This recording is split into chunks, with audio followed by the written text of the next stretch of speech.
Um, what is up? Hang on, let me check. Alright, you can hear me. What is up, guys? Welcome back to another video. And today I am playing chess against Mittens, which is very annoying. God.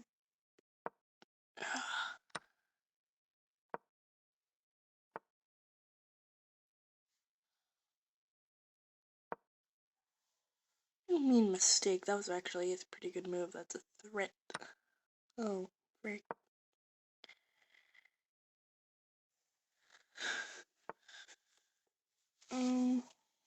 Capture that pawn.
I still don't understand why I can't castle.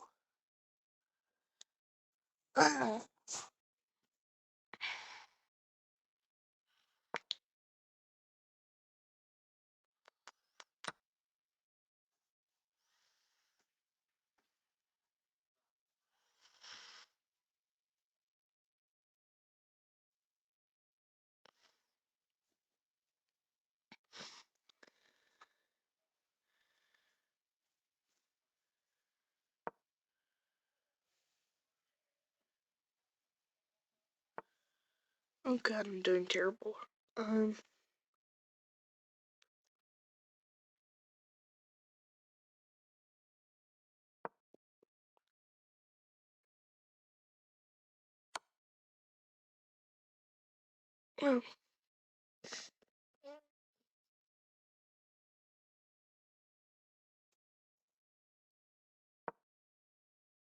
Eh. What? Again, what?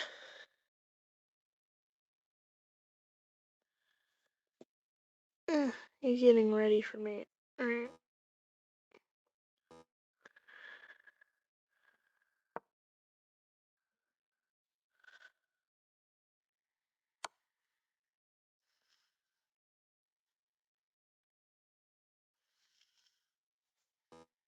Why can't I move?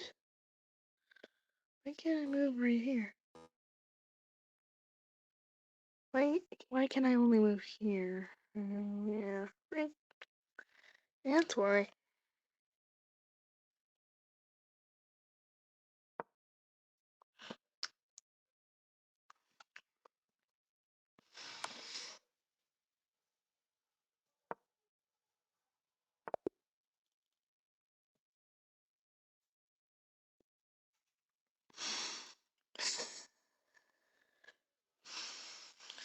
Mitten sucks. Let's see.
Alright, I'm stupid. This is garbage.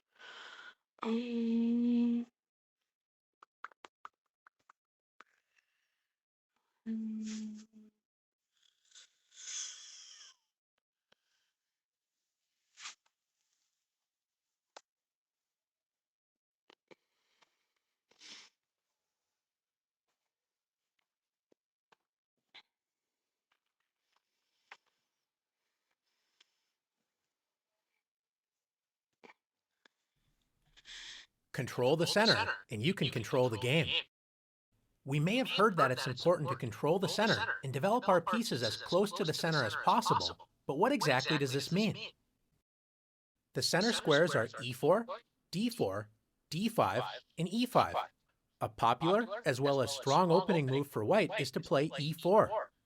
White moves a pawn directly in the center, controlling the d5 and f5 squares in black's territory, and it also opens up lines for white's light-squared bishop and queen to quickly enter the game. A good response for black is to play the same move, e5. By controlling the center, both sides prevent enemy pawns from entering their territory. If white tries to force two pawns in the center with d4, threatening black's pawn on e5, it's important for black to break up white's pawn center with e takes d4. When white's dreams of taking over the center with pawns have been shattered, so black should not have any serious problems in the opening. Is the center really that important to control? What happens if black wants to move pawns on the edge of the board, such as a6? Pawn moves are important when they can control key squares, especially in the center, and when they open up lines for pieces to enter the game. This move does not control an important central square, and it only allows the rook to move to a7, not exactly improving black's position. Since black does not want to control the important center, don't be shy. Let's take the center for ourselves with d4. White's pawn duo control key squares in black's camp, c5, d5, e5, and f5, making it difficult for black to activate pieces on these squares. If black continues to make meaningless pawn moves such as h6, black has no central control, and besides the pawns, only 4 pieces can move. The knights, which were already able to move at the start of the game, and each rook only has 1 square. Not a good start to the game for black.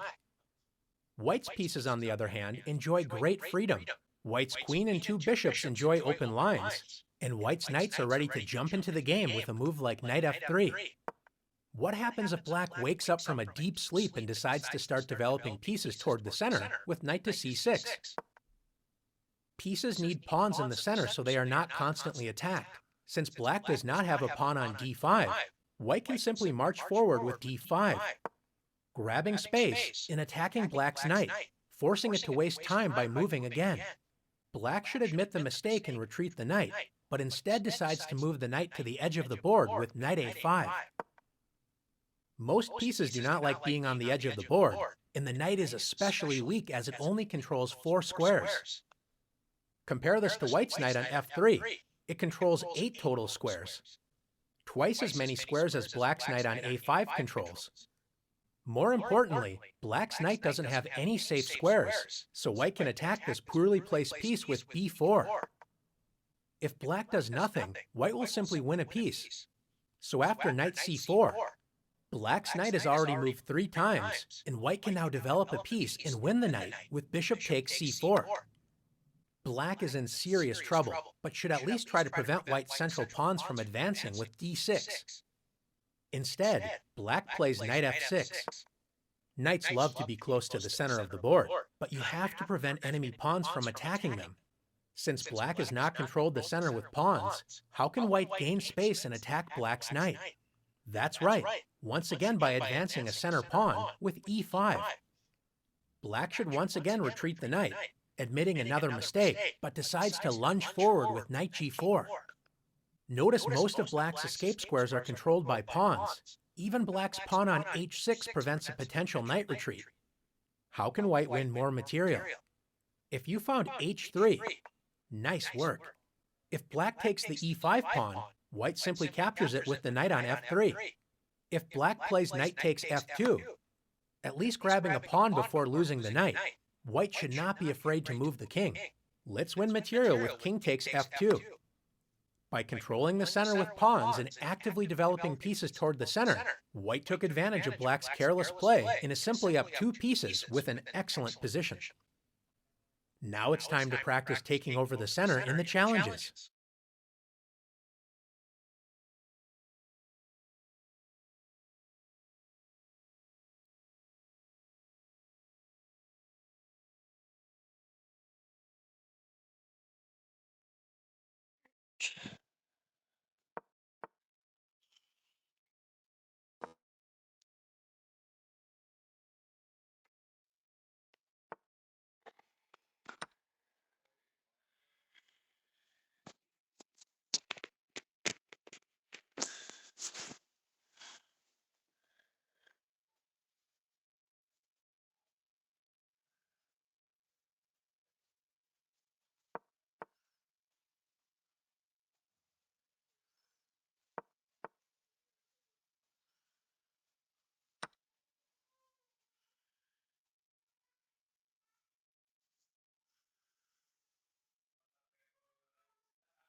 that's it for this video. See you all next time and bye.